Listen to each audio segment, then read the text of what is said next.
কেন চীন আজ প্রযুক্তিতে এতটা দ্রুত এগিয়ে যাচ্ছে আর কেন ভারত এখনো অনেকটা বিষয়ে পিছিয়ে আছে?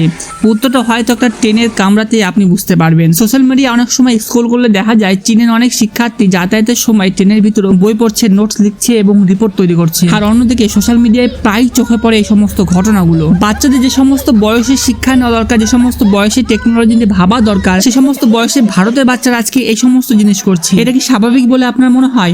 এটা কোনো জাতীয়গত পার্থক্য কিন্তু নয়, কিন্তু এটা আমাদের অভ্যাসের পার্থক্য। আর অভ্যাসটাই ভবিষ্যৎ তৈরি করবে। কারণ একটা দেশ শুধু কারখানা বানিয়ে উন্নত হয় না। কারখানা চালানোর জন্য দক্ষ মানুষ দরকার। দক্ষ মানুষ তৈরি করে শিক্ষা, আর শিক্ষা থেকে আসে গবেষণা, আর গবেষণা থেকে আসে নতুন প্রযুক্তি, আর নতুন প্রযুক্তি থেকে জন্ম নেয় নতুন কোম্পানি, আর নতুন কোম্পানি থেকে কোটি কোটি কর্মসংস্থান তৈরি হয়। তাই প্রশ্নটা চীন আর ভারত এটা কিন্তু নয়।